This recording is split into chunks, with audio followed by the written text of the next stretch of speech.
So this happened last May. I go to college in Pennsylvania, and the semester had just ended. My friend Ethan invited a few of us up to his grandparents' lakehouse in upstate New York. The place was on a quiet, private lake. No neighbors for a few acres either way. To me, it sounded like the perfect break. Just some drinks, grilling, maybe fishing, movies, and absolutely no thinking about school. There were 6 of us total. Me, Ethan, his girlfriend Jess, our friend Danny, and 2 others, Ryan and Leah. We got there on a Thursday afternoon, and it was already cloudy when we arrived. The lake house was old, but solid bones.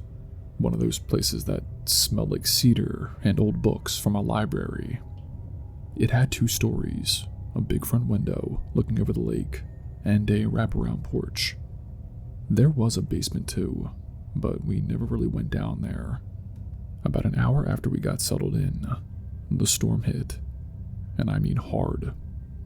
I've lived through some rough ones, but this was loud.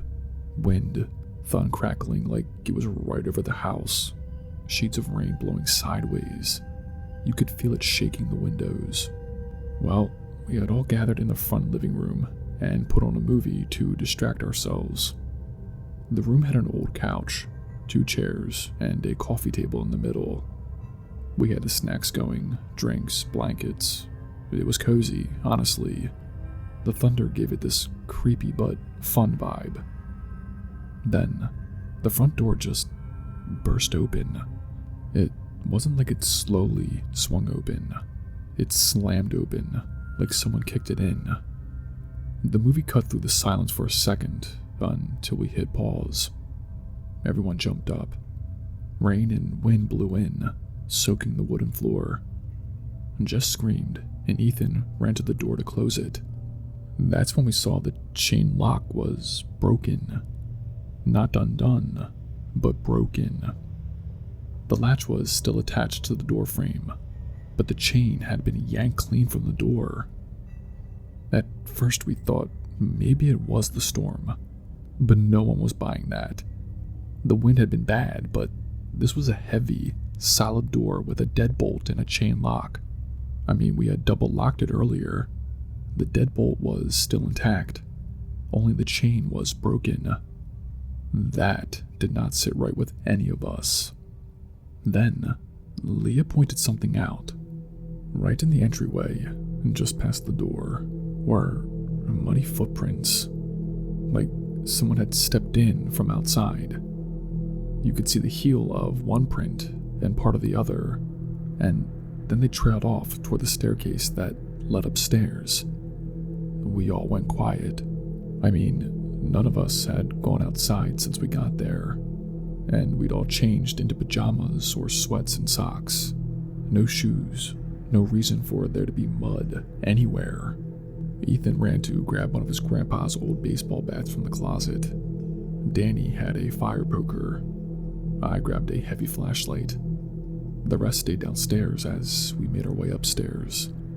Every creak in that house felt like it echoed. We checked every room, 2 bedrooms, a small office, and a bathroom. Nothing, no sign of anyone. We came back downstairs and did a sweep of the entire house, kitchen, living room, pantries, even the screened-in back porch. The basement was locked from the inside, and Ethan said the key was in a drawer upstairs, which we never touched. So we ruled that out. It made no sense. No broken window, no other signs of entry. But those muddy footprints were real, and the chain being ripped out was not something weather could have done. We ended up dragging his grandpa's old gun safe, this massive 500-pound metal beast, over in front of the front door. We figured if someone was trying to break in, there was no way they were getting past that.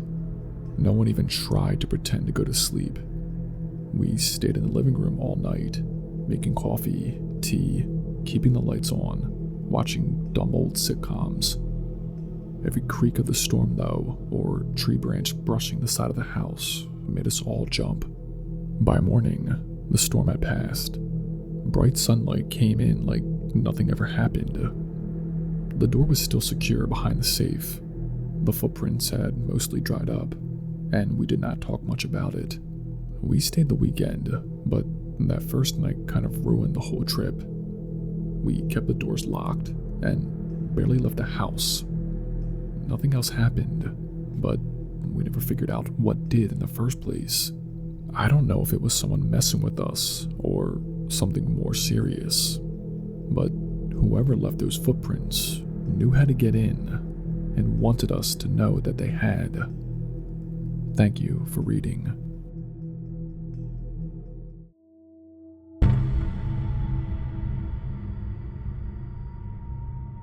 Last summer, while my wife was in Italy on a trip with some friends, I decided to take our 5-year-old son up to the lake house for the weekend. I figured it would be a good chance for us to bond, just the two of us, no distractions. The lake house is in a quiet part of Delaware, tucked away in the woods, right by the water. My family's had it for a couple of decades, and I've been going up there since I was a kid. We got in late Friday evening, grilled some hot dogs, and watched a movie together before calling it a night. The next morning, we got up early, made a quick breakfast, and headed straight down to the lake. It's right off our property, maybe a 2-minute walk down a short slope. It honestly was one of those perfect summer mornings. The sun was out, the lake was calm, birds chirping in the air, all that good stuff. We sat out on the dock for a good 4 hours. My son actually caught 2 small fish, and I snapped a few pictures to share with friends on Facebook.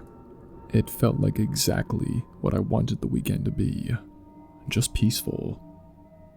By mid-afternoon, we were both getting hungry, so I told him we pack up and go back to the house to make burgers on the grill. As we came up the path and the house came into view, I noticed that the front door was open. Now, I did not lock it when we left, I'll admit that. We were just out back, and I didn't really think it was necessary. But I know I closed the door, and seeing it cracked open instantly put me on alert. I told my son to wait outside while I went to check it out. He did not argue. He sat right down on the porch steps. The house was quiet, and from what I could see, nothing looked out of place. But when I stepped fully inside and turned toward the living room, I froze. There was a man sitting in the pull-out chair by the window. I did not recognize him. Never seen him in my life. He looked to be in his 60s, tan skin like he worked outside a lot, thin graying hair, a green t-shirt with a breast pocket, dirty jeans, and old Timberland boots caked with dried mud. He didn't look drunk or high. He looked completely calm, like he belonged there. I asked him, "Who are you?" He looked up and blinked at me slowly, like I'd just woken him from a nap. Then he said, "Oh my, I must be in the wrong house, huh?" And he stood up and walked toward me. Now, I thought maybe he was going to shake my hand or just walk past me, but he stepped way too close, uncomfortably close, and sniffed my chest. Actually sniffed me. Then he said, "Yeah, I'm definitely in the wrong place." I did not see anything back. I just stared at him, totally thrown off. He walked past me and out the front door like it was nothing. As soon as he did, I ran after him. My son was still out there. Thankfully, he was okay, but I could see the fear on his face even before anything was said. He didn't hear the conversation, didn't see what the guy did, but it was like he could feel how off this man was. The guy walked out to the edge of our driveway, turned around, and looked at both of us. Then he said, "Father and son, my oh my." He smiled, and then walked away into the woods. Not the road, but into the woods. I stood there for a few seconds, not knowing what to do. I ended up calling a couple of neighbors, asking if they'd seen the guy or if he'd come by their property. None of them had, and I did not call the police, though maybe I should have. Technically, he entered the house without my permission, but what was I supposed to tell the cops? Some old guy walked in, sniffed me, and then left?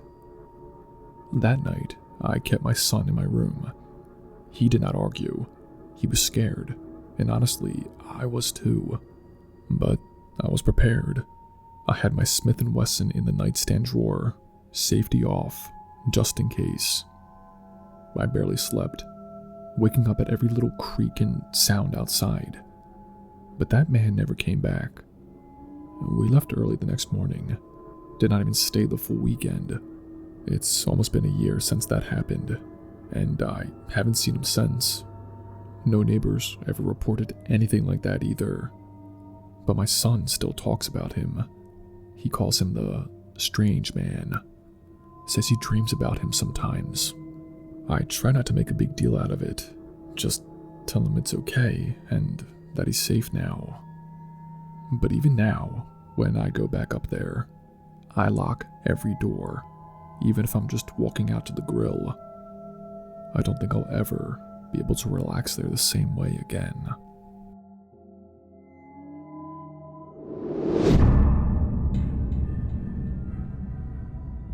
So, this might sound strange, and I'm not even sure if it counts as a horror story exactly, but if you do read this, thanks in advance. A few years ago, I went through a brutal breakup. I had been with my girlfriend for 5 years. I had a ring picked out and everything, but before I could propose, I found out she had been cheating on me with her trainer. I was crushed. I'm not the kind of guy who cries or vents too much, but this one broke me. My best friend Mark knew I was spiraling a bit. He's the kind of friend who always shows up when you really need him. His family has a lake house in the mountains, and he invited me and a few of our close friends to come up for a long weekend getaway. He said getting away might help clear my head. I did not argue. I needed to be anywhere but home. The house was beautiful, and the weather was perfect that weekend. It was early summer, just warm enough to sit outside all day. Mark had a dock that stretched out over the lake. Not a boat yet, but it did not matter. We spent most of our time just sitting out there, talking, laughing, and trying to pretend that life wasn't so heavy. I had made a rule for myself that I wouldn't bring my phone outside. I knew if I had it, I'd be tempted to text my ex. It was over, but my head was still full of what-ifs. So I left the phone in the bedroom and just focused on being present with my friends. That Saturday evening, as the sun started to set, the lake looked unreal, just glassy and golden. The guys decided to go back to the house and start making dinner. I told them I'd hang back for a few minutes. I needed that quiet. Just me, my thoughts, and the lake. I was sitting on the edge of the dock with my feet in the water when I heard someone sit down right next to me. I turned and saw this girl. She startled me, not in a bad way, but because she was just there all of a sudden. She had long blonde hair, bright blue eyes, and a small mole under her left eye. She was wearing a white tank top and these loose, flowy pants that got soaked when she put her feet in the water next to mine. But she did not seem to care about that. Now, I did not recognize her. She wasn't one of our friends, and I would have noticed someone like her earlier in the day.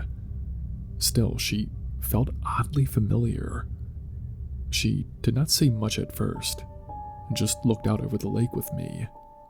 Then she said, "You have eyes that cry about your past." That kind of threw me off, but before I could say anything, she added, "The pain you felt doesn't compare to the light that's coming." I know how that sounds, cheesy or rehearsed or whatever, but in that moment, it didn't feel like that at all. Those words actually hit me hard, so hard that I didn't even know how to respond. I just felt this calm come over me, like something inside me finally unclenched for the first time in months. I asked her what her name was. She said, Mary. It was getting darker, and the moon was out. After a few minutes, she said, looks like your friends are ready to eat. And right as she said that, I heard Mark calling from the back deck, yelling that dinner was ready. I looked over my shoulder toward the house, and then turned back to tell her I'd walk with her. But she was gone. I mean, completely gone. Not walking away, not diving into the lake. Just gone. I mean, there weren't any footprints on the dock. No sound of movement in the water. I stood up and scanned the area, thinking maybe she went toward the trees or slipped off the edge. But there was nothing. It was like she'd just never been there. I walked back to the house, a little shaken. I asked Mark if he saw the girl sitting next to me when he called out. He said no, said it was too dark to even see me clearly. I asked if anyone nearby was named Mary, maybe someone who lived around the lake or something. He said he did not know any Marys, and that his family had been going up there for years. I don't know who she was, or how she got there, or where she went. I'm not the kind of guy who believes in ghosts, not in the Hollywood sense anyway. But I do believe in spirits. I believe some people show up in your life exactly when you need them, even if it's just once. She never came back. I stayed up there for 3 more days, hoping I'd run into her again, but I never did. But because of that moment, I stopped hurting the way I had been. I stopped checking my ex's social media. I started moving on. I don't know what that encounter was. I just know it was real. And I'll never forget her, Mary.